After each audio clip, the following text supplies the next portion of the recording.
You see her across the room. Just a glance. Nothing dramatic, no cinematic slow motion turn. It's just a look. And in that single, seemingly innocent moment, a compromise is made. It's a subtle rupture, a hairline fracture in your spiritual resolve. It's the feeling of standing 1 inch from the edge of a cliff. You haven't fallen, not yet, but you're no longer on solid ground. Your balance is compromised, and the fall is now just a stumble away. It begins with that single, unguarded look. We tell ourselves it's nothing, that it's harmless. It starts with the look, a casual conversation, an academic question. The listening turns into laughing. Her wit, her smile, it's captivating. Soon, you start to care about her day, her thoughts, her presence. And then it hits you, the craving. You find yourself arranging your schedule just to cross paths, your heart sinking a little when you don't see her. There is a profound wisdom in the warning. The glance is a poisoned arrow from the arrows of Shaytan. It's not just a poetic metaphor. It's a precise diagnosis of a spiritual ailment. That first look is the poison on the tip. And once it pierces your resolve, the venom spreads, clouding your judgment, consuming your heart, and distracting you from your true purpose. This isn't about villainizing the other person. She's fighting her own battle. It's about recognizing the spiritual reality of the trap.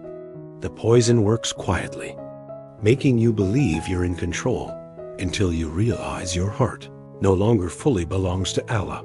The pressure to abandon this principle is immense, especially here in a university setting.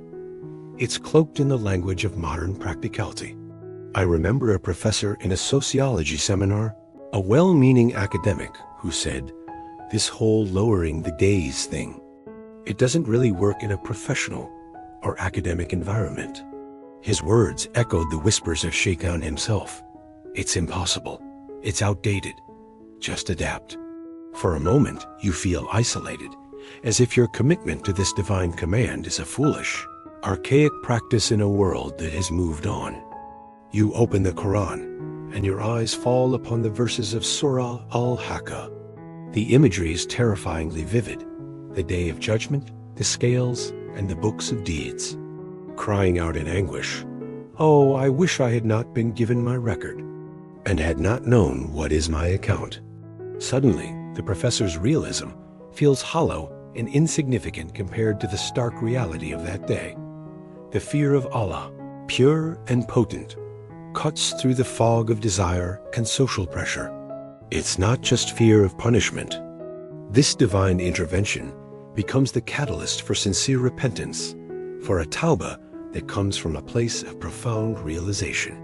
You turn back to Allah, not with the arrogance of someone who thinks they can outsmart the trap, but with the humility of a servant who knows they are utterly dependent on His mercy and protection. The battle isn't over, but the commitment is renewed, forged stronger in the fire of this near fall. It's about redirection. And in that renewed sincerity, Allah often grants a reward beyond imagination, not as a transaction, but as a pure gift of His grace. It's the barakah, the blessing that follows obedience. Perhaps months or years later, through means you could never have orchestrated, you find a path to a righteous partner. The introduction is halal, the intentions are pure, and the union is sanctified through nikah. You look at your spouse, and there is no guilt, no ghost of a past compromise, no what if. There is only peace, a deep, soul-level contentment that comes from knowing this blessing was not seized through harem, means, but was bestowed by the most merciful. This love doesn't enslave you, it elevates you, drawing you both closer to Him. So for every brother and sister fighting this on campus, in the office, or just walking down the street, know that your struggle is seen.